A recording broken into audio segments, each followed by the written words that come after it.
Good afternoon, respected Principal Sir and all my dear colleague. I welcome to today's in-house training. First of all, I would like to introduce myself. My name is Dhramveer Kumar, a faculty of math at Parmanand Public School, Jiadei, Surwal, Siwan, Bihar. Today is my topic, basic accountancy. Basic accountancy क्या होता है और इसे पूरे detail में हम लोग जानते हैं। और आज के टाइम में जो अकाउंटेंसी है इसी पे टोटल सिस्टम आज के समय चल रहा है, तो इसे थोड़ा डिटेल में समझते हैं। The committee on technology set of bye American institute of certificate public accounts formulated the following definition of accounting in 1961। सबसे पहले अमेरिकन इंस्टीट्यूट में 1961 में इस अकाउंटेंसी का मतलब कि वहाँ से स्टार्ट करने का इंस्टीट्यूट में प्रयत्न यानी स्टार्ट चालू किया गया। Accounting is the art of recording, मतलब कि अकॉर्डिंग जो होता है एक आर्ट है, एक कला है। वो कैसा कला है? रिकॉर्डिंग का। मतलब कहने का मतलब कि उसमें 1961 में अकाउंटेंसी के बारे में बताया गया कि ये जो अकाउंटेंसी है यह एक आर्ट है यानी कला है रिकॉर्डिंग का, क्लासिफाइंग का and summarising in a significant minor and in term of money transaction and event which are in part a list of financial character and interpreting of the result thereof। यानी कहने का मतलब है कि यह एक ट्रांजैक्शन का, क्लासिफाई का और रिकॉर्डिंग का एक समराइजिंग है जो इसमें अकाउंटेंसी में हमें जानना है और डिटेल में पढ़ना है। As per this definition, accounting is simple an art of record keeping। जो अकाउंटेंसी है ये एक सिंपल आर्ट है। तो कहने का मतलब कि अगर कोई भी अगर इसे जान जाता है इस आर्ट को, तो इसे अकाउंटेंसी बनाना उसके लिए काफ़ी इजी होता है, सिंपल हो जाता है। कोई भी चीज़ है अगर हम नहीं जानते हैं तो हमारे लिए बहुत हार्ड है, और जान जाते हैं तो बहुत ही सिंपल हो जाता है। जैसे एक बिजनेस हम चला रहे हैं तो एक अगर अकाउंटेंसी नहीं जानते हैं तो बिजनेस चलाना काफ़ी मुश्किल होता है, अगर इसे हम जान जाते हैं तो काफ़ी इजी हो जाता है। Account this recording in don in the German और subsidiary book also no as the primary book.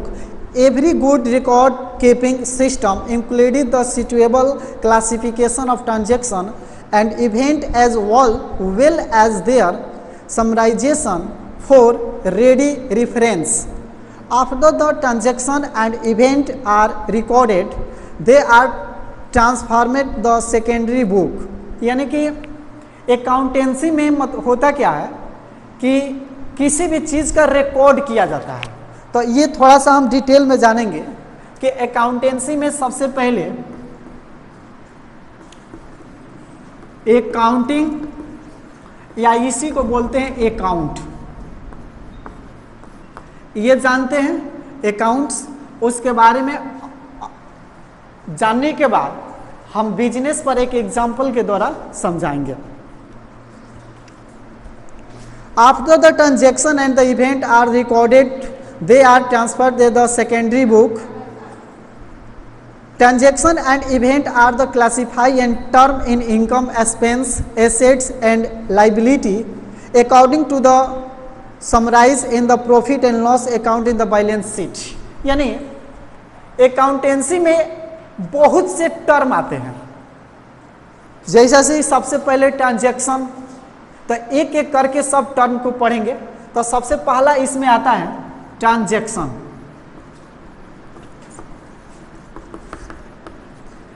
Transaction को अच्छे तरह से समझेंगे। उसके बाद आता है अकाउंट।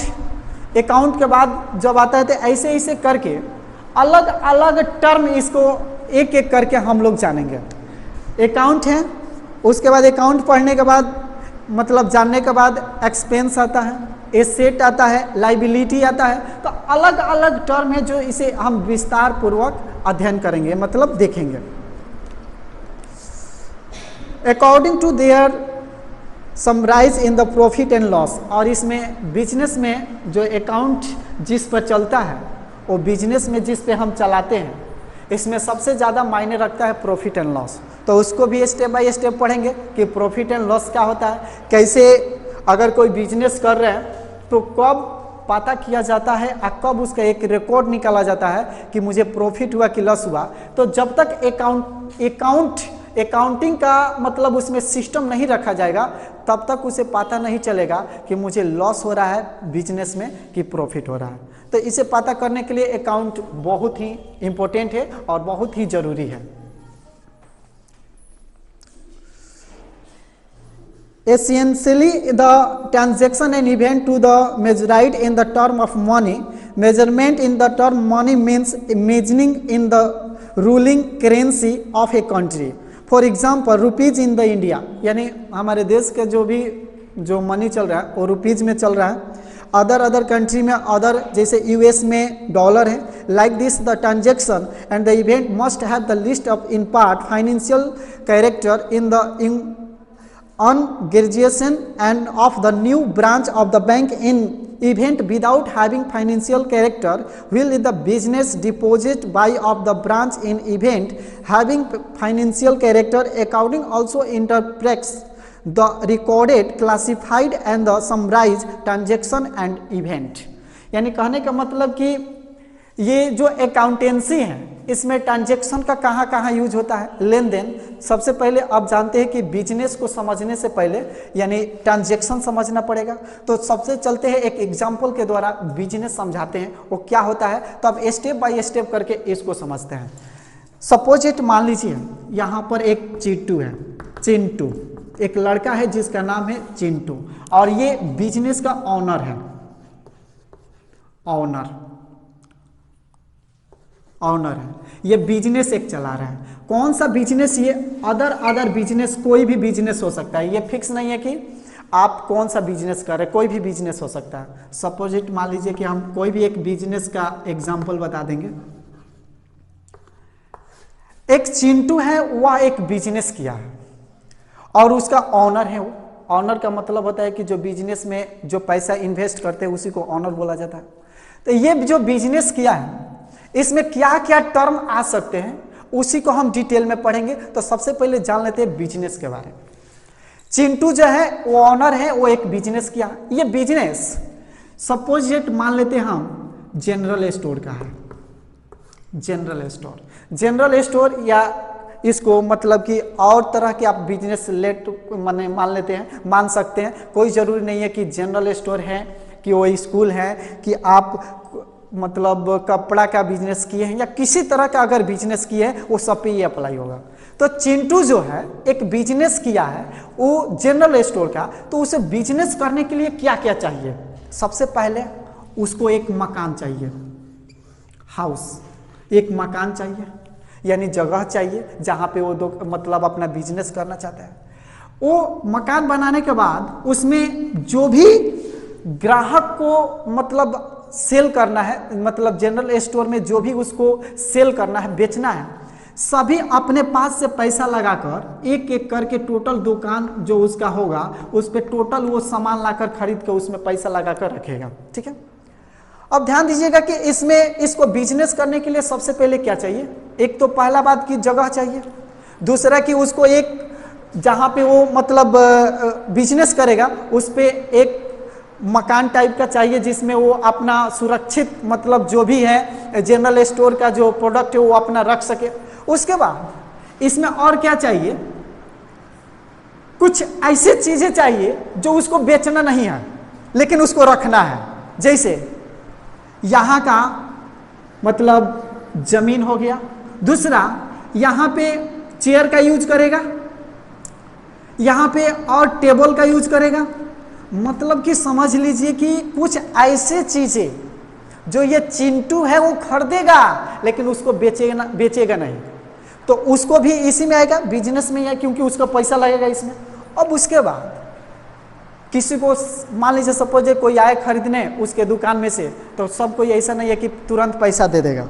ऐसा हो सकता है कोई बोलेंगे कि हम तो लेके जा रहे हैं लेकिन अभी पैसा नहीं देंगे, कुछ बाद में देंगे, 2 दिन पर 3 दिन पर देंगे।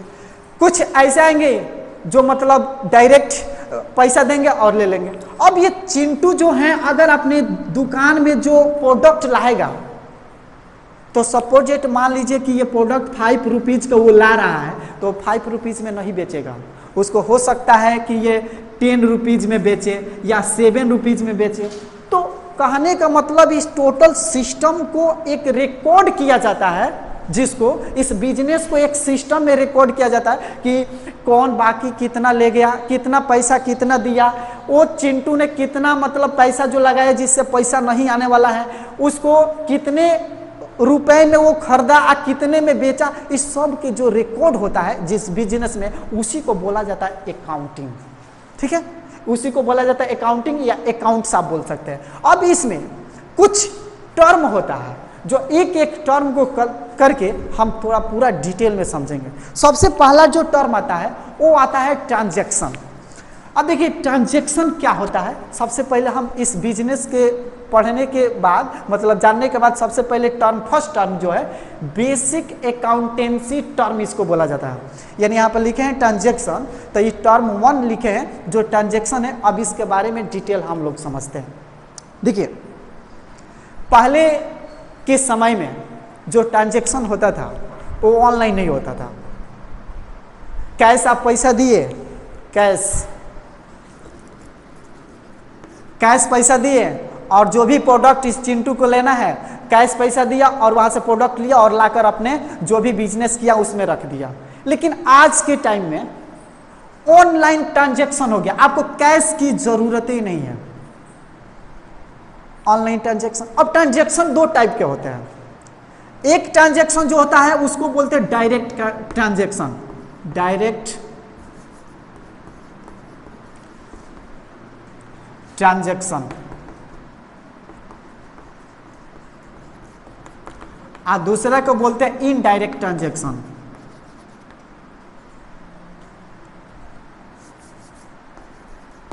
Indirect, direct transaction, indirect transaction. अब ध्यान दीजिएगा कि डायरेक्ट ट्रांजैक्शन क्या होता है और इनडायरेक्ट ट्रांजैक्शन क्या होता है, थोड़ा इसको समझते हैं। ये जो चिंटू है कहीं पे गया अपने बिजनेस के लिए कुछ प्रोडक्ट खरीदना, ठीक है, ठीक से समझिएगा इसको। ये चिंटू कहाँ गया, अपना बिजनेस को और आगे बढ़ाने के लिए ज़्यादा मतलब समझ लिए कैपेसिटी मतलब ज़्यादा मात्रा में ये गया कहीं पे बिजनेस अपना ज़्यादा भारी करने के लिए। तो वो गया, तो वहाँ पे वो जब गया तो उस दुकान जहाँ पे वो खरीदने गया उसके पास 2 ऑप्शन है, एक डायरेक्ट ट्रांजैक्शन, एक इनडायरेक्ट ट्रांजैक्शन। तो वो अगर कुछ जो भी इसमें प्रोडक्ट है अगर उसको कम मात्रा में चाहिए या उसके पास पैसा है तो डायरेक्ट पैसा देगा, ऑनलाइन दे या ऑफलाइन दे, कैश दे या ऑनलाइन दे, डायरेक्ट लेकर उसे पैसा लेकर प्रोडक्ट ले लेगा, तो उसको बोलते हैं डायरेक्ट ट्रांजैक्शन। अब देखिए इनडायरेक्ट ट्रांजैक्शन को होता है, दूसरा इसका आता है EMI। अब देखिए इनडायरेक्ट ट्रांजैक्शन में आता है जैसा कि सपोज चिंटू ऐसा कोई प्रोडक्ट लिया जो उसके पास उतना पैसा नहीं है देने के लिए, तो क्या किया कि हमको वो पैसा कहा उससे कि आप मुझे ये प्रोडक्ट दे दीजिए, आपको हम पैसा EMI पर देंगे। तो कहने का मतलब EMI पर देंगे, या कहने का मतलब ऐसा भी हो सकता है कि अगर वो जो ट्रांजैक्शन करेगा वो टोटल नहीं करेगा, या मतलब कि सपोज मान लीजिए कि कोल्ड ड्रिंक का एग्जांपल लेते हैं हम, समझ लीजिए, या पेप्सी, कोई भी पेप्सी या कोल्ड ड्रिंक का एग्जाम्पल लेते हैं, जो मान लीजिए आप मार्केट में खरीदते हैं तो उस पर रेट लिखा होता है 15 रुपीज़। आपसे जाइएगा जब किसके पास, जो बिजनेस किया है उसके पास, तो वो देगा 20 रुपीज़ में। कितने रुपए में दे? 20। वो 5 रुपीज़ क्या किया, वो क्या किया कि यहाँ पर उसको कोल्ड ड्रिंक को ठंडा रखने के लिए वो कुछ मतलब एथी खरीद रखा है, जिसको बोलते हैं जैसे कि फ्रिज, जिसमें रखने से ठंडा होता है, उस तरह रखा है। तो ये जब टोटल ट्रांजैक्शन यहाँ पर नहीं किया, उसको क्या किया, मंथली वाइज कर दिया। तो इस तरफ जब आएगा, मतलब कि जब उसको पैसा देना होगा, तो जब वो बिजनेस में अपना लगाएगा तो उसको 15 रुपये का जो होगा ना, उसको 20 रुपीज़ में देगा। तो उसको डायरेक्ट ये पैसा नहीं दिया, किसको, ये चिंटू था, इनको जहाँ पर गया ज़्यादा पैसा का प्रोडक्ट लाने, उसको डायरेक्ट पैसा नहीं देगा, उसको पैसा कितना देगा, EMI पर देगा। कुछ बोल देगा कि हम कुछ दे रहे हैं, मंथली फिक्स कर देगा और उस तरह का देगा। अब चलते हैं, इसके बाद हम समझते हैं अकाउंट। अकाउंट क्या होता है, और इसे डिटेल में हम लोग जानते हैं कि अकाउंट्स का मतलब क्या होता है। अकाउंटेंट्स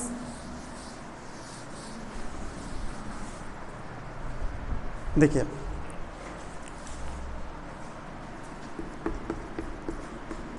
अकाउंट्स, अब ध्यान से देखिए, ये टर्म 2 है, टर्म 2 में आता है अकाउंट्स। अब थोड़ा इसे डिटेल में समझते हैं। देखिए, जो भी बिजनेसमैन है वो जिससे सामान देता है उसके बदले में कुछ लेता है। जैसे कि आप एक पेन खरीदने गए, पेन, तो आप उससे पेन लीजिएगा तो उसको आप पैसा दीजिएगा।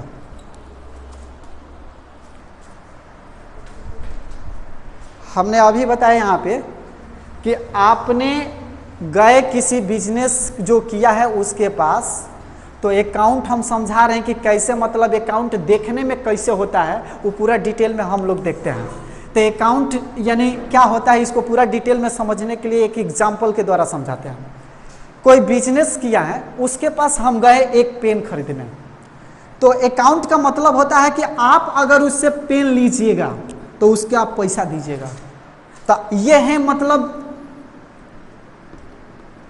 ये है ग्राहक, जो मतलब गए खरीदने के लिए, और ये जो है, ये है जो दुकान मतलब अपना चला रहे हैं बिजनेसमैन, वो है। तो ध्यान दीजिएगा, ये जो खरीदेंगे तो कुछ लेंगे तो कुछ देंगे, ध्यान दीजिए। यानी अगर ये इनको पेन दे रहा है तो ये इनसे पैसा लेंगे, या ऐसे भी हो सकता है अगर ये जो बिजनेस किए हैं ये कहीं जाकर अपना प्रोडक्ट लाएंगे तो वो भी वही वर्क होगा। ये अगर पैसा देंगे तो उनको प्रोडक्ट देगा, अगर ये इनको मतलब कि ये अगर पैसा नहीं देंगे तो ये उसको प्रोडक्ट नहीं देगा। तो इसी तरह ये अगर चिंटू है, आई पिंटू मान लीजिए आया यहाँ पेन खरीदने, पेन खरीदने, तो वो कहेगा, ये क्या कहेंगे, पहले पैसा निकालिए, तो ये कहेंगे कि ठीक है पैसा लीजिए, तो ये पेन लीजिए, तो ये पैसा देंगे। तो इसको किस तरह देखने में लगता है कि अकाउंट का होता है, उसको थोड़ा हम डिटेल में बात करते हैं।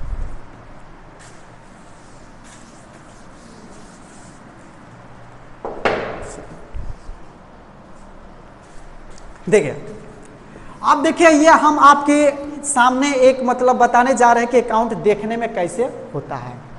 या हम बोर्ड पर जो मतलब देख रहे हैं, आप एक लाइनिंग किए हैं, आपको लग रहा होगा कि टी हम बनाए हैं, लेकिन टी नहीं बनाए हैं। फिर इसमें क्या करते हैं, ऐसे कर देते हैं और ऐसे कर देते हैं। अब ई देखिए, अब कोई दूसरा दिख रहा है। अब देखिए, इसमें हम बताते हैं दो चीज होता है, एक को बोला जाता है डेबिट, और दूसरे साइड में जो होता है उसको बोलते हैं क्रेडिट।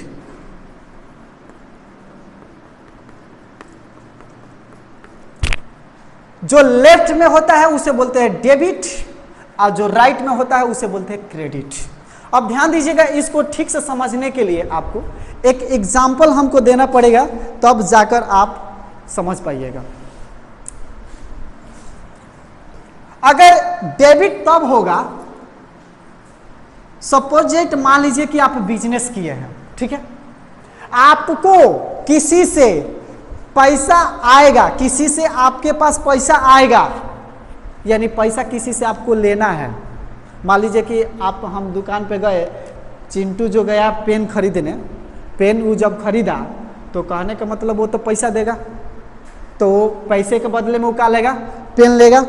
अगर किसी से पैसा मुझे लेना है तो मतलब इसमें आएगा, जैसे पिंटू से 200 रुपया लेना है। इसमें डेबिट में क्या होता है कि हमको किससे कितना रुपया लेना है।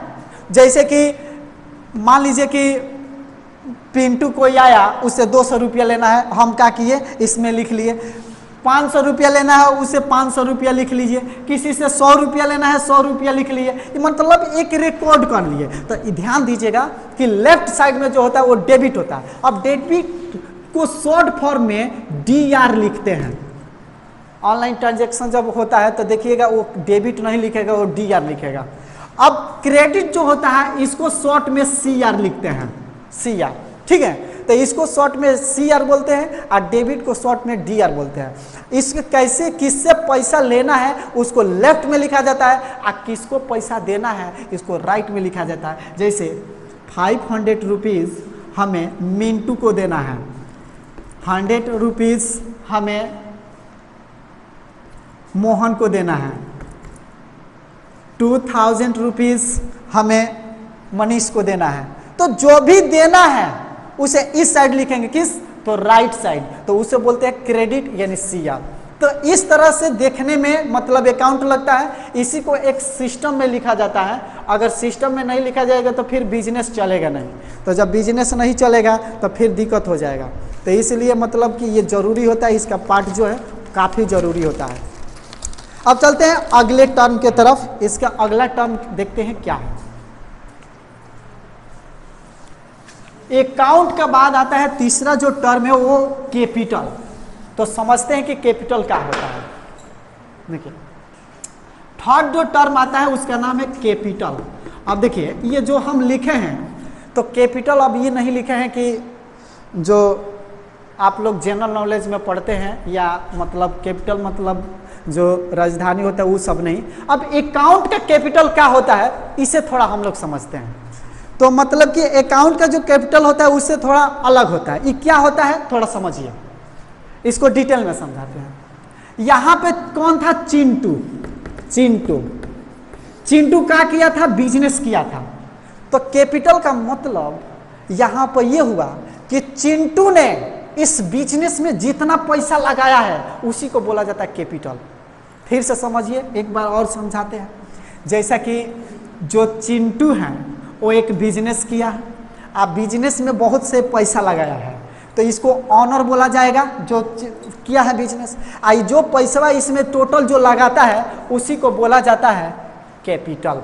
तो आप लोगों को समझ में आ गया कि जो पैसा जिस बिजनेस में पैसा जो लगाता है उसी को बोला जाता है कैपिटल बोला जाता है। अब अगले स्टेप पे चलते हैं, आता है ड्राइंग्स। कैपिटल का बाद फोर्थ टर्म में जो आता है उसको बोलते हैं ड्राइंग्स। आप देखते हैं कि ड्राइंग्स क्या होता है, इसको भी पूरा डिटेल में समझते हैं। चिंटू बिजनेस किया है तो चिंटू का अगर शादी हो गया होगा तो इसकी वाइफ होगी, हो सकता है इसका कुछ लड़का सब होगा, मान लीजिए बच्चा सब होगा इसका, या हो सकता है इसका भाई भी होगा, हो सकता है इसकी सिस्टर भी होगी। तो इस ड्राइंग को समझने के लिए चलते हैं चिंटू के पास। अब देखिए ये जो चिंटू है ये बिजनेस किया है तो इसका फैमिली होगा चिंटू का, हो सकता है इसके वाइफ, इसके बच्चे, इसके भाई, इसके बहन, बहुत से हो सकते हैं। तो चिंटू के लड़का आया, बोला पापा स्कूल का फीस देना है, मतलब स्कूल का फी देना है। इसकी वाइफ आई, कही कि मुझे मेरा बर्थडे है, कुछ केक को लाना है। हो सकता है इसके भाई आया, अगर कहीं वो भी पढ़ता है और कह रहा है कि मुझे एक बाइक खरीदना है, हो सकता है कुछ भी कह दे। तो ध्यान दीजिएगा, ड्राइंग का मतलब होता है कि चिंटू ने जो भी पर्सनल के लिए जो भी पैसा खर्च करेगा उसी को बोला जाता है ड्राइंग। तो आप समझ गए होंगे कि ड्राइंग का मतलब क्या होता है कि चिंटू बिजनेस किया है। अब बिजनेस में वो अपने पर्सनल के लिए, पर्सनल का मतलब अपने लिए, जो भी इस बिजनेस में से जो पैसा है, मान लीजिए कि इसको तो फायदा भी होता होगा ना, कोई भी बिजनेस करता है तो फायदे के लिए करता है। ऐसा ऐसा कभी होता है कि उसको उस बिजनेस से उसको नुकसान भी हो जाता है, लॉस भी हो जाता है। तो ये चिंटू जो बिजनेस किया है, इसके बाद पैसा है, तो ये बिजनेस में से पैसा जो पर्सनल कामों के लिए अगर लगाएगा तो इसी को बोला जाता है ड्राइंग। तो ये यानी 4 स्टेप था ड्राइंग, जिसको हम समझाएं। अब चलते हैं अगले स्टेप की तरफ। अगला जिसका टर्म है लाइएबिलिटी। चलिए तो 5 टर्म देखते हैं, लाइएबिलिटी क्या होता है।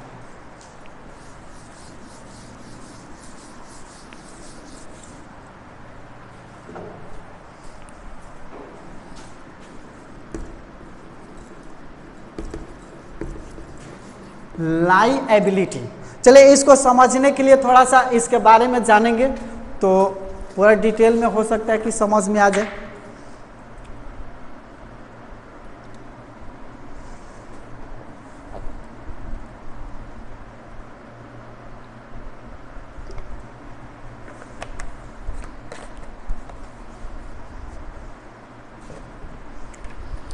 देखते हैं लाइएबिलिटी का मतलब होता क्या है। देखिए इसका मतलब होता है उधार। अब थोड़ा ठीक से समझते हैं उधार। जैसे कि ये चिंटू जो बिजनेस किया है, चिंटू बिजनेस जो किया है, ये कोई जरूरी नहीं है कि सभी कोई ग्राहक आते हो और इनको कैश पैसा दे दे और चले जाते हो, ऐसा हो ही नहीं सकता है।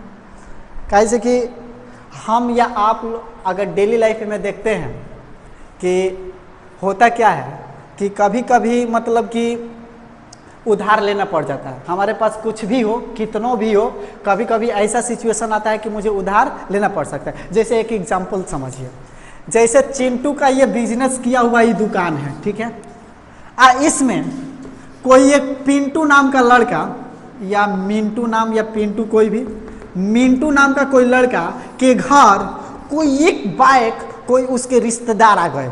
सपोज मान लीजिए कि मिंटू के मामा जी आ गए, ठीक है, तो मिंटू के मामा जी आ गए तो उनको थोड़ा नाश्ता वास्ता लाना पड़ेगा।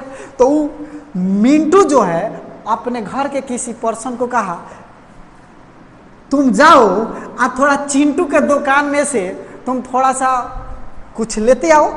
तो एक बाइक अगर मिंटू के पास पैसा नहीं है, उन्होंने भेज दिया अपने बच्चे को कहा दुकान के पास। अब वो गया, कहा कि पापा बोले हैं हमको नमकीन बिस्कुट थोड़ा सा ये दे दीजिए, आके हमारे घर मेरे मामा आए हैं।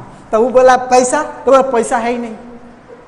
तो मतलब कि ये बिजनेस जो किया है और उसको जो बाकी दिया, मतलब इसको पैसा नहीं लिया, दे दिया। अभी पैसा शाम को बोल देगा कि पैसा शाम को देंगे, या कह देगा 5 दिन के बाद देंगे। तो बोल दिया, देगा कि नहीं देगा कोई गारंटी नहीं है। तो मान लीजिए कि ये दे दिया, तो जो मतलब उधार दे दिया जाता है जो बिजनेस किया उसी में से, तो उसी को बोला जाता है लाइएबिलिटी। तो आप लोगों से ये भी समझ में आ गया होगा। अब चलते हैं अगले मतलब टर्म के तरफ। अब अगला टर्म जो है वो है एसेट्स। तो इसको समझते हैं कि क्या है।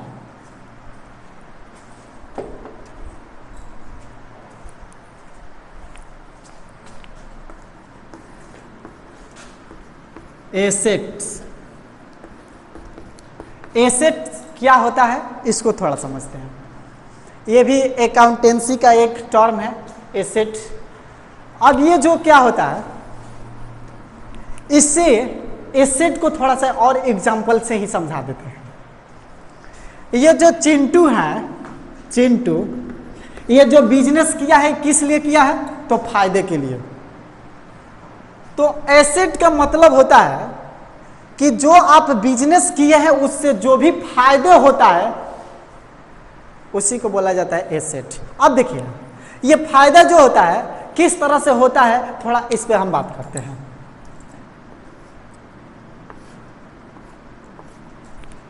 सपोज इट मान लीजिए कि चिंटू ने अपने दुकान में एक नोटबुक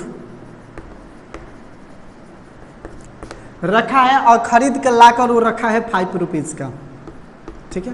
वो 5 रुपीज में कहीं से खरीद के ला के रखा है, कोई गया खरीदने तो प्रॉफिट उसको तभी होगा जब उस 5 रुपीज वाले कॉपी को वो तो 7 रुपीज में बेचे, सेल करे, या तो 8 रुपीज में या 10 रुपीज में, यानी जो खरीदा है उससे ज़्यादा में बेचे। तो चलिए जानते हैं, एसेट जानने से पहले हम जानते हैं कि प्रॉफिट और लॉस क्या होता है। तो चलिए इस पर थोड़ा सा डिस्कस करते हैं।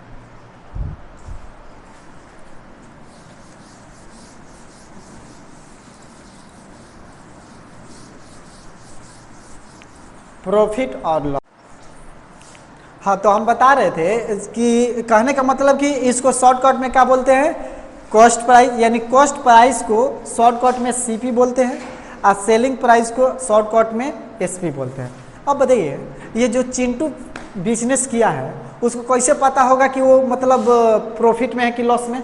तो ध्यान दीजिएगा, कभी भी अगर सीपी बड़ा हो, ग्रेटर देन हो एसपी से, क्या हो समझिएगा ठीक से, अगर कॉस्ट प्राइस बड़ा हो सेलिंग प्राइस से तो कभी भी चिंटू फायदा में मतलब प्रॉफिट में नहीं रहेगा, वो लॉस में रहेगा। यानी कि अगर सपोज एट मान लीजिए कि सीपी है वो 5 रुपीज़ है, अगर ये बड़ा हो 6 से बड़ा हो, 6 से बड़ा का मतलब ये छोटा हो 4 रुपीज़ हो, तो इसका मतलब हो गया कि वो सेलिंग प्राइस है ये सीपी से क्या है, छोटा है। तो कहने का मतलब कि लेस देन रहेगा, यहाँ पे तो प्रॉफिट हो रहा है। सपोज एट मान लीजिए 4 रुपीज़ में उसको बेचना पड़ा, तो यह हम लॉस को समझा रहे हैं, ठीक है, लॉस समझिए, उसके बाद प्रॉफिट बताते हैं। तो यहाँ पे क्या है, ये 4 रुपीज़ में उसे सेल किया, तो ध्यान दीजिएगा जो सीपी है उसका 5 रुपीज़ है, और ग्रेटर देन ये एसपी है इसका 4 रुपीज़ है। तो कभी भी उसको जो चिंटू है उसको लॉस होगा, प्रॉफिट नहीं होगा। अब प्रॉफिट कब होगा, थोड़ा ये भी देखते हैं, प्रॉफिट कब होगा। अब देखिएगा, इसे लॉस निकालने के लिए क्या फार्मूला होता है, लॉस निकालने के लिए फार्मूला होता है कि जो मतलब सीपी है उसमें से एसपी को माइनस किया जाता है तो लॉस निकलता है। लॉस कैसे निकलता है, loss is equal to CP minus SP. तो सीपी क्या है तो 5 और एसपी क्या है तो 4, तो उसका 1, यानी 1 रुपीज़ का क्या हुआ, उसको लॉस हो गया। तो अब इसी तरह समझते हैं कि प्रॉफिट कब होगा, ठीक है। इसी में समझ जाइएगा कि उसको क्या होगा प्रॉफिट, जब वो 5 में खरीदा है और सपोज डेट उसे 10 रुपीज़ में सेल किया, तो यहाँ पर ध्यान दीजिएगा, यहाँ पे अब चेंज हो जाएगा। अब ये लॉस का फॉर्मूला है, अब यहाँ पर मान लीजिए कि प्रॉफिट का हम लाएं, प्रॉफिट इजकल टू होता है सेलिंग प्राइस जो है वो ज़्यादा हो सीपी से। अगर मान लीजिए कि selling price greater than CP यानी कॉस्ट प्राइस, यानी कभी भी कॉस्ट प्राइस से अगर सेलिंग प्राइस ज़्यादा हो तो समझ जाएगा चिंटू कि उसको क्या हुआ है, प्रॉफिट हुआ है। जैसे एक एग्जांपल यहाँ पर लिखे हम, नोटबुक की कीमत 5 रुपीज़ था और उसे कितने में सेल किया 10, तो यहाँ पे सेलिंग प्राइस जो हुआ उसका 10 हुआ और ग्रेटर देन और सीपी कितना है 5। तो ध्यान दीजिएगा यहाँ पे सीपी क्या है, एसपी इसका ज़्यादा है तो इसको प्रॉफिट होगा। प्रॉफिट कैसे निकालते हैं, तो profit is equal to SP minus CP. तो एसपी है 10 और सीपी है 5, तो उसको 5 रुपीज़ का हुआ प्रॉफिट हुआ, 5 रुपीज़ उसको प्रॉफिट होगा। तो एसेट का मतलब होता है कि जो बिजनेस किए हैं उसमें उसको कितना प्रॉफिट हुआ उसी को मतलब इसमें ऐड किया जाता है। अब देखिए ये एसेट 2 टाइप के होते हैं, चलिए जानते हैं कौन कौन टाइप होता है।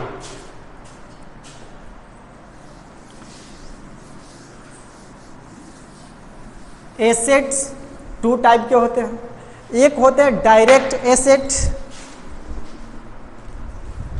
और एक होता है इनडायरेक्ट। ये 2 टाइप के होते हैं, डायरेक्ट एसेट्स और सेकेंड होता है इनडायरेक्ट एसेट्स। और देखिए डायरेक्ट प्रॉफिट क्या होता है और इनडायरेक्ट प्रॉफिट क्या होता है, इसको समझते हैं। डायरेक्ट प्रॉफिट का मतलब हुआ कि चिंटू जो बिजनेस किया है ये कोई ऐसा मतलब प्रोडक्ट लेके आया कि उसमें अलग से उसको 1 रुपया खर्च नहीं करना है।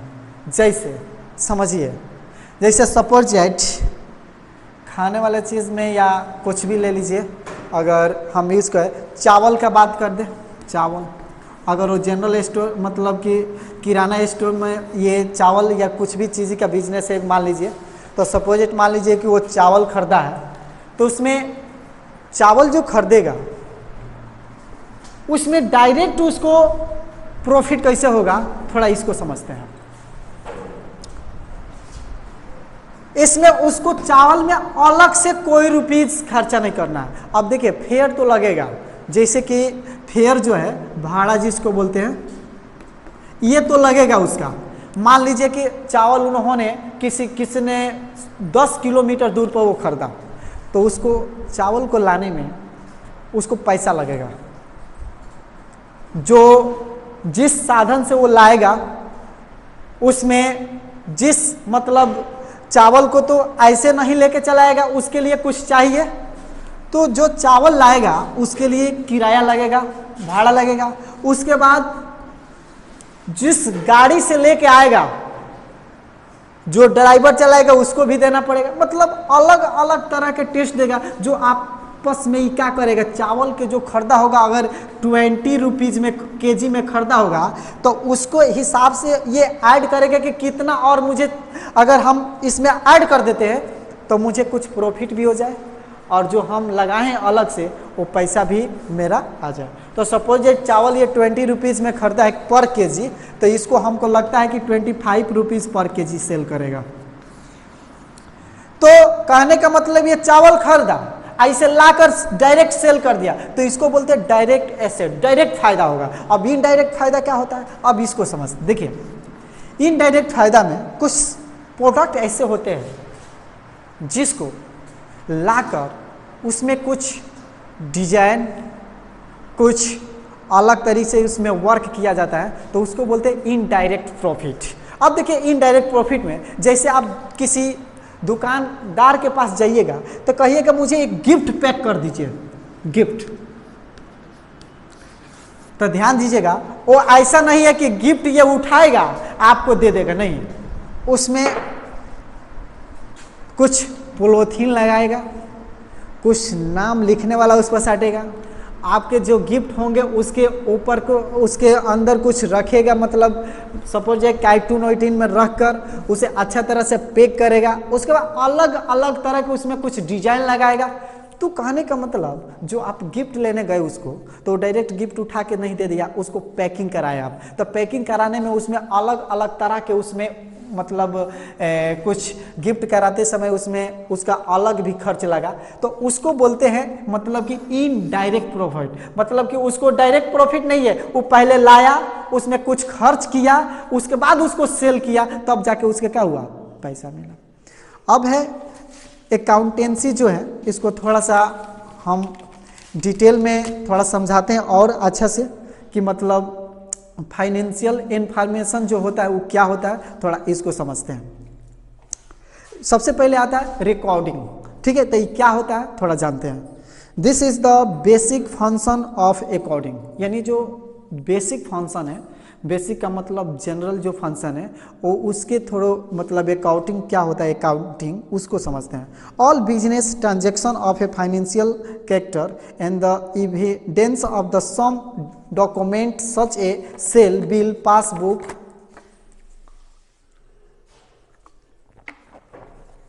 अब देखिए रिकॉर्डिंग क्या होता है। कोई भी बिजनेस जब करता है तो बिजनेस करने से पहले उसका कुछ एक कार्ड बनाता है, जो अपने जो बिजनेस किया है उसको कुछ जानने के लिए कार्ड बनाता है। उसके अलावा कुछ एक डायरी रखता है, डायरी का मतलब कि उसमें नोट करने के लिए मतलब अलग अलग तरह के सैलरी स्लिप रखता है। जैसे मान लीजिए कि ये चिंटू दुकान किया है तो कोई ज़रूरी है कि चिंटू ही चलाएगा, हो सकता है किसी को रखें, तो जिसको रखेगा उसको टाइम का पैसा देगा, तो उसके एक सैलरी क्लिप जो बनाएगा, जैसे कि नोटबुक में जैसे अकाउंटेंसी जो बता रहे थे कि अकाउंट का होता है, उसी तरह से जो भी वर्क करेगा उसके पास उसका एक सैलरी क्लिप बनाएगा, स्लिप जो होता है जिसमें उसे डेली लिखा जाएगा। आर रिकॉर्डेड, उसमें वो क्यों बनाएगा, क्योंकि वो कितना दिन वर्क किया, उसको हमने कितना पैसा दिया, सब उसमें रिकॉर्ड रहेगा। In the book of account, recording is the done in the book called the journal. This book may be future of the divided into two several subsidiary book according to the nature and size of the business. यानी business के लिए वो काफ़ी ज़रूरी है उसको रखना। अगर वैसे वो नहीं करेगा तो उसका हो सकता है कि बिजनेस अच्छा से न चले। जो उसको रखा है, मतलब जो दुकान चलाने के लिए वो रखा है, बिजनेस जो किया है, और उसको जो रखा है अगर टाइम से उसको पैसा नहीं मिलेगा, या हो सकता है कि कब दिए पैसा कब नहीं दिए, कुछ उसके पास अकाउंट है ही नहीं कि क्या दिए क्या नहीं दिए, तो रहना मुश्किल होता है या बिजनेस चलाना भी मुश्किल हो जाता है। अब आता है क्लासिफाइंग। अब ये क्या होता है क्लासिफाइंग, थोड़ा इसके भी जानते हैं। Classification is the concerned with the systematic analysis of the recorded data with a view a group transaction of the interest on the nature of one place on the put information concept and the usable from the book containing classified information is called ledger and this book contain on the different page। यानी कहने का मतलब कि वो जो भी अलग अलग कैटेगरी में अलग अलग तरह के उसमें बुक में जो बिजनेस किया जाता है, तो अलग, जैसे कि अगर कोई स्टाफ है तो उसका अलग कैटेगरी में रखा जाता है। अगर कोई उसमें कोई प्रोडक्ट आ रहा है, कितना प्रोडक्ट हम खरीदे, कितने में सेल हुआ, कितना प्रॉफिट हुआ, उसका अलग रहता है। कहने का मतलब कि कोई भी इंफॉर्मेशन है, मतलब कि क्लासिफिकेशन आप पढ़े होंगे कि अलग अलग तरह से अलग अलग प्रोडक्ट को हिसाब रखना, वही क्लासिफिकेशन होता है। अब आता है summarise. It is concerned with the preparation and the potential of the classified data in the measure useful the internal as well as the external user. Financial statement, this process lead to the preparation and the financial statement.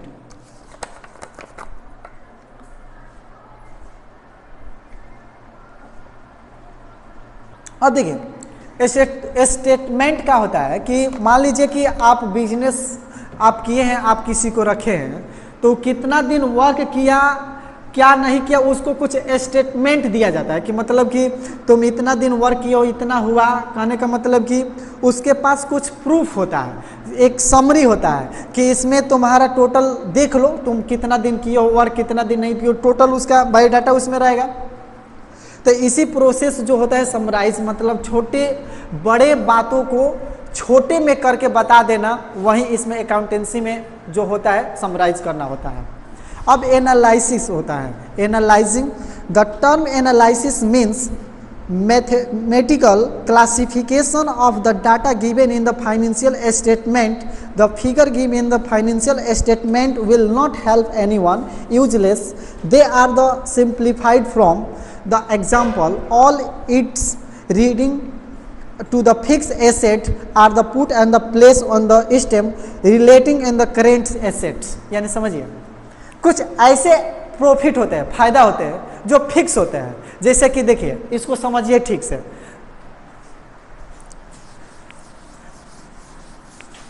यहां पे जो है Chintu business किया है, चिंटू। आई कोई जरूरी नहीं है कि चिंटू के बगल में यहाँ पे पिंटू भी बिजनेस कर सकता है, पिंटू। तो देखिए ये क्या होता है कि ये जो चिंटू है, एक ये जो पेन एक बेच रहा है 5 रुपीज में, हाई जो पिंटू है ये भी पेन जो बेचेगा 5 पेन, अगर जो सेम है और दोनों बिजनेस किया है, तो कहने का मतलब है कि ये अगर बेचेगा 5 रुपीज में तो इनको भी बेचना पड़ेगा 5। मतलब कि कोई फिक्स होता है कि मतलब कि आप अगर कोई ऐसा प्रोडक्ट होता है मार्केट में कि आप अगर 5 रुपीज में बेच रहे हैं तो वो अगला को भी उतना में बेचना पड़ेगा, अगर वो नहीं बेचेगा तो उसका सेल नहीं होगा। तो कहने का मतलब एनालिसिस करने का मतलब हुआ कि हाई जितना में चिंटू बेचेगा उतने में पिंटू बेचेगा, इसमें कोई भी डिफरेंट कीजिएगा तो इसका बिकाएगा, इसका नहीं बिकाएगा। अगर मान लीजिए फ्यूजन या कोई भी मतलब एक पेन है जो 5 रुपीज़ का आता है, यहाँ पे 5 रुपये, किसी दूसरे दुकान में गए 6, तो एक बार तो खरीद लेंगे या ज़रूरत होगा तो, या अगर टाइम होगा तो तुम कहें 6 रुपीज़ में दे रहे हो, यहाँ पर तो 5 रुपीज़ में मिलता है, तो उनका हो सकता है कि इनका सेल ना हो, इसका हो। तो कुछ कुछ मार्केट में ऐसी चीज़ें होती हैं जो हर जगह क्या होती है, इक्वल होती है। जैसे लीजिए पेट्रोल, अब देखिए पेट्रोल की बात कर रहे हैं आप, मायरवा से लेकर सिवान में हर इस मतलब जो बिहार का हम बात कर रहे हैं, आप कहीं भी जाइएगा पेट्रोल खरीदने तो सपोजिट 107 रुपीज़ है, तो अगर आप सिवान में लीजिएगा तो उतना ही मिलेगा, अब मायरवा में लीजिए, अगर अदर स्टेट में जाइएगा तो डिफरेंट हो सकता है। लेकिन अगर आप एक ही जगह पे हैं, अगर आप बिजनेस किए हैं तो जितना में ये दे रहे हैं उतना में ये देंगे। अब देखिए यहाँ पे हुआ क्या, मान लीजिए कि 107 रुपीज़ में कोई पर लीटर दे रहा है पेट्रोल, तो कोई दूसरा अगर बिजनेस किया है पेट्रोल का, अगर वो देगा 108 रुपीज़ में, तो इसका मार्केट गिर जाएगा, ये लोग नहीं लेंगे, इसी का पेट्रोल लेंगे। ठीक है, तो ये होता है एनालिसिस। अब आता है inter printing. This is the final function of accounting. It is the consulted with the explaining and the meaning of the significance of the relationship in the established by the analysis of accounting data. The recorded financial data is analyzed and the interpreted in the manner that will be able to end user to make the meaningful about the financial condition and the profitability of the business operation. The financial statements should explain not only would the had happen but also why is the happen and why is the likely to happen under a specific condition। यानी किसी भी condition में अगर आप business किए हैं तो इसको मानना पड़ेगा कि मतलब कि जो भी है, अगर दुकान में अगर हम जितना का भी प्रॉफिट कर रहे हैं, आप खुश रहे या न रहें, उतने में ही बेचना पड़ेगा जितना में दूसरा कोई उसे सेल कर रहा है।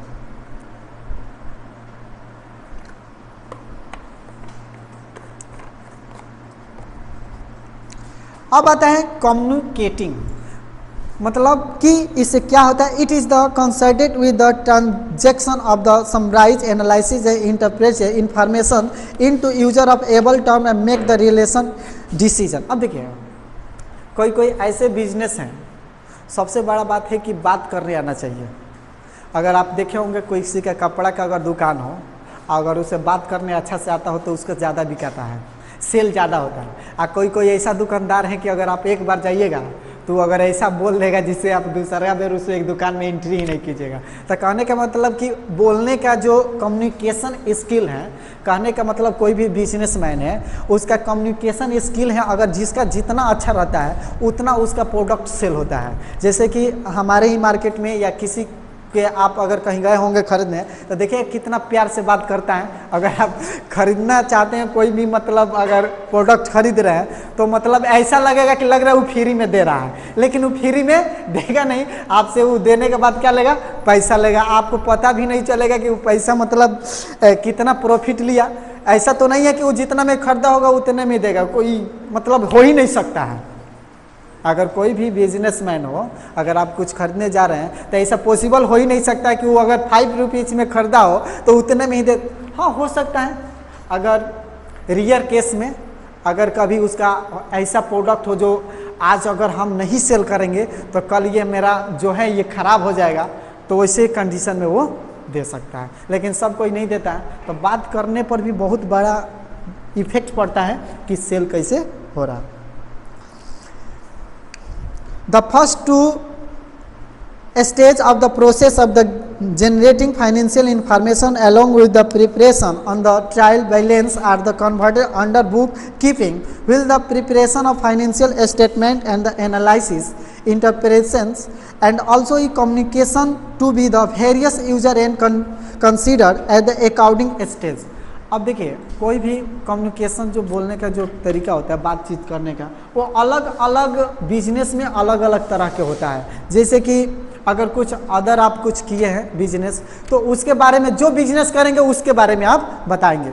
अब हम देखते हैं कि यूजिंग द फाइनेंशियल इंफॉर्मेशन ये क्या होता है, थोड़ा इसको भी डिटेल में समझते हैं।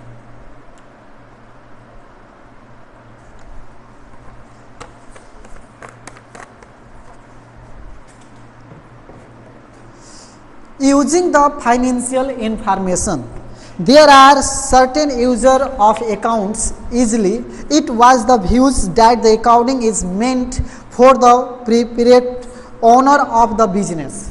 यानी जो बिजनेस का ऑनर होता है वो तय करता है कि मतलब कैसे चलाना है, कैसे किस कंडीशन में बिजनेस को किस तरह हैंडल करना है। ये अगर ऑनर ना करे, जो बिजनेस किया वो अगर ना करे तो चलाना काफ़ी मुश्किल होता है। जैसा कि आप कभी ऐसा होता है दुकानदारों के पास यानी बिजनेस वालों के पास कि वो प्रोडक्ट भारी मात्रा में जब खरीद लेते हैं तो ऐसा भी होता है कि उसका जो खरीदे हैं अगर 5 रुपीज़ पर केजी के हिसाब से खरीदे हैं तो हो सकता है वो 4 केजी मार्केट में हो गया, तो उस कंडीशन में उस बिजनेस वाले को उतना में ही सेल करना पड़ता है। इस ऐसा कभी बहुत कम होता है, लेकिन ज़्यादातर जो होता है अगर आप 5 रुपीज़ अगर खरीदे हैं कोई पर केजी तो ऐसा देखा जाता है कि आने वाले 10 दिन में वो स्टॉक कहीं पे रख दिया है तो वो 5 से 8 रुपीज़ केजी हो गया, तो उससे काफ़ी बिजनेस जो किया उसे काफ़ी मतलब फ़ायदा होता है, प्रॉफिट होता है।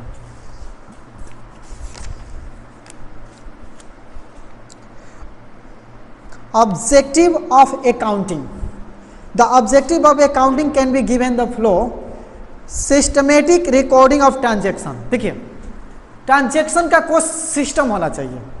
सिस्टमेटिक मतलब कि जो ट्रांजेक्शन किया जाता है अगर सिस्टम से नहीं किया जाएगा तो वो नहीं चलेगा। Basic objective of accounting is the systematically record the financial accept the business transaction book keeping. यानी कहने का मतलब है कि जो बिजनेस किया है तो जो ट्रांजेक्शन होता है उसका एक रिकॉर्ड होता है और उसका एक सिस्टम होता है। जैसे कि हम कहीं से बिजनेस किए हैं या कहीं से बहुत ज़्यादा मात्रा में प्रोडक्ट लेके आ रहे हैं और उसके यहाँ मेरा बहुत ज़्यादा पैसा ऐसा है जो मुझे उधार दे रहा है, तो वहाँ पे एक सिस्टम होता है कि अगर आप इसके बाद यानी अगला जब आप प्रोडक्ट ले जाएंगे तो मुझे पिछला जो पैसा है जो आपने बाकी लगाया है उसे कंप्लीट करके आप तब लेके जाइएगा। तो जब बिजनेस जो किया है वो जाएगा तो अगर अपने सिस्टम में नहीं रहेगा, अगर आप पैसा भी नहीं लिया फिर से प्रोडक्ट लेके चलाया तो उसका जो वहाँ पे बिजनेस है वो नहीं चल पाएगा। फिर अगर अगला टाइम वो जा रहा है लेने तो हो सकता है कि वो प्रोडक्ट ना दे, क्योंकि कहेगा पहले पैसा लाइए उसके बाद प्रोडक्ट ले जाइए। तो उसे एक बुक कीपिंग जो होता है उसमें टोटल मेंटेन किया जाता है और वो जब तक उस रूल को फॉलो नहीं करेगा जिससे प्रोडक्ट लेना है और जिसको प्रोडक्ट सेल करना है, दोनों के बीच में अगर सिस्टम नहीं रहेगा तो चलने वाला नहीं है। Assignment of result of above recorded transaction. कह रहे हैं कि असाइनमेंट ऑफ रिजल्ट यानी जो भी हम बिजनेस किए हैं उसका प्रॉफिट हुआ या कि लॉस हुआ वो सब 1 ईयर में, जैसे कि सपोजिट हम समझा दें थोड़ा इसे डिटेल में, जैसे कि जहाँ से हम भारी मात्रा में प्रोडक्ट लेके आ रहे हैं तो टोटल जो वो नोट बुकिंग मतलब एक रिकॉर्डेड जो बनाएगा उसमें 1 ईयर में पूरा रिकॉर्ड किया जाता है कि उसका प्रॉफिट हुआ उस बिजनेस से कि लॉस हुआ। तो सबका अलग अलग सिस्टम है, उसका रिजल्ट देना पड़ता है कि क्या हुआ कि हमने इतना बिजनेस किया, इतना पैसा लगाया, आज 1 ईयर के बाद ये मेरा बिजनेस कितना बड़ा हो गया, कितना पैसा हो गया, इस सब का एक रिजल्ट निकलता है जो रिकॉर्डेड होता है, मतलब कि कहने से नहीं लिखित होता है। Accountant prepares profit and loss account to know as the result of business operation for the particular period of time. यानी कि ये इसका टाइम फिक्स रहता है। अब मान लीजिए हम बिजनेस कर लिए हैं तो 1 ईयर पर हम ना जाने कि प्रॉफिट हो रहा है कि लॉस हो रहा है, और इसको हम 5 ईयर चला दिए, 5 ईयर्स चलाने के बाद अगर हम पता करेंगे कि प्रॉफिट हुआ कि लॉस हुआ, तो अगर जो ये लॉस में जा रहा होगा तो बिजनेस जो किया है या उसका बिजनेस बंद भी हो सकता है। इसलिए कि अगर वो 1 ईयर में इसलिए निकाला जाता है कि वो देखेगा कि मुझे कितना % प्रॉफिट हुआ। तो इससे काफ़ी ज़रूरी होता है कि जो भी बिजनेस किया है उसका पर ईयर पर कितना लॉस कितना प्रॉफिट इस सब सबका रिकॉर्डिंग निकाला जाता है, जो काफ़ी ज़रूरी होता है। Assignment of the financial position of the business. Business is not only interested in knowing the result of the business is term of the profit and loss particular period, but also approach to the know what liability to the outside and the what assets on the certain date. यानी कि किस date में आप कितना खर्च किए, किस date में कितना आप किसी से उधार लिए, इस सब का एक असाइनमेंट के द्वारा मतलब कि पोजीशन या कीप बुकिंग के द्वारा लिखित रखा जाता है. Providing information to the users for rational decision making. यानी कि कोई भी बिजनेसमैन है, अगर वो बिजनेस किया है तो किसी भी चीज़ के करने के लिए कुछ सोच समझ कर डिसीजन लिया जाता है. जैसे कि हम जो बिजनेस किए हैं इसमें डिसीजन लेना काफ़ी इम्पोर्टेंट होता है. कोई भी बिजनेस हो, मान लीजिए कि इस प्रोडक्ट हम ला के रख दिए हैं, इसको सेल करना है. जो प्रोडक्ट हैं हमको पता है कि आने वाले 5 टाइमों में ये प्रोडक्ट जो है ख़राब हो जाएगा, ये हो सकता है कि न बिके. तो ये डिसीजन बिजनेस वालों को लेना इतना इम्पोर्टेंट होता है कि तुरंत डिसीजन लेगा कि इस प्रोडक्ट को सेल लगा दीजिए, मतलब कि कम रेट करके जितना में खरीदा गया उतने में ही रेट में सेल कर दीजिए. तो ये जो होता है, जो बिजनेस किया, काफ़ी इम्पोर्टेंट होता है कि उसके बारे में डिसीजन ले कि मुझे क्या करना है. अगर वो डिसीजन नहीं लेगा तो दो ही चीज़ होगा, या तो बन जाएगा यानी उसका प्रॉफिट में होगा, या तो लॉस हो जाए, और लॉस इतना हो जाएगा कि फिर वो निकलने लायक नहीं रहेगा. तो काफ़ी दिक्कतें होती है. According as a language of business communicated the financial result on the enterprise to various by means of financial statement. According aims to meet the information need the decision make and help the rational decision making.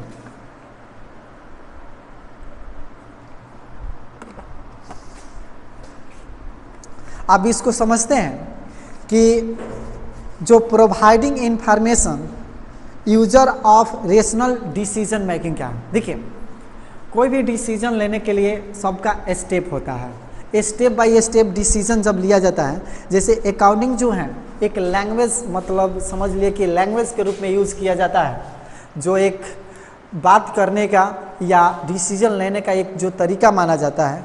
अगर आप इसे सही time पर decision नहीं लीजिएगा तो time जाने के बाद डिसीजन लेके आप कुछ नहीं कर सकते हैं. जैसे कि अभी हमने बताया कि मान लीजिए कि आप कोई प्रोडक्ट स्टॉक करके रखे हैं और उसको आपको पता है कि मार्केट में अगर इसका या हम जो प्रोडक्ट रखे वो ख़राब होने वाला है, तो उस टाइम पर आप डिसीजन नहीं लिए, आप क्या किए, कुछ देर रुक के डिसीजन, ये मतलब कि कुछ देर रुक गए कुछ दिन, तो उससे होता क्या है कि आपको नुकसान भी उठाना पड़ सकता है. तो काफ़ी प्रॉब्लम में होता है. तो आप जानते हैं ऑब्जेक्टिव जो अकाउंटिंग की होता है, इसको डिटेल में हम लोग ये जान गए. और फंक्शन ऑफ अकाउंटिंग होता है, जो क्या क्या होता है, डिसीजन मेकिंग, कंट्रोल. देखिए, सबसे बड़ा चीज़ है कि कंट्रोल करना. अगर आप बिजनेस कर दिए हैं आप कंट्रोल नहीं कर पा रहे तो समझ लिए बिजनेस चलने वाला नहीं है. तो कंट्रोल करने के लिए डिसीजन लेना, उसको काफ़ी उसके बारे में थिंकिंग करना, ये काफ़ी इंपॉर्टेंट होता है. तो कंट्रोल करने के लिए क्या क्या करना पड़ेगा. सबसे तो पहले जो आप बिजनेस जिसको दिए हैं चलाने के लिए उस पर ध्यान रखना पड़ेगा. ये सब है. और कहने का मतलब कि बुक कीपिंग क्या होता है, बुक में कैसे लिखा जाता है, ये सब अलग अलग होता है जिसमें कि इसको लिखा जाता है. अब बात रहा कि जो बुक कीपिंग है उसको थोड़ा देख लेते हैं.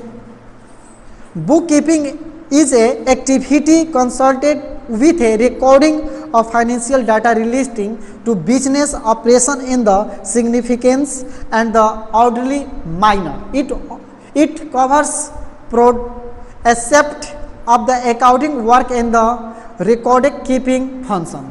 यानी जो कीपिंग बुक कीपिंग होता है उसमें एक रिकॉर्डेड फंक्शन होता है जो किसी से कहने की ज़रूरत नहीं है, उसमें खुद लिखा रहता है. अब इस बेसिक अकाउंटेंसी को आई होप आप लोग समझ चुके होंगे. इसका टर्म एक 1 बाय 1 करके इसके टर्म को हमने बताया.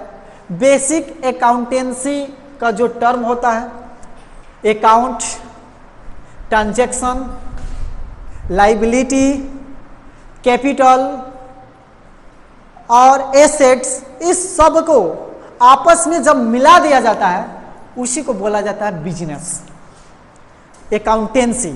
यानी कि अकाउंटेंसी में जो भी इम्पोर्टेंट है वो बिजनेस है, बिजनेस में ही अकाउंटेंसी का यूज किया जाता है। तो आई होप आप लोग सब समझ गए होंगे। तो इसी के लास्ट मतलब इस सेशन को हम एंड करते हैं और आप लोग आए इसके लिए बहुत बहुत धन्यवाद। Okay, thank you.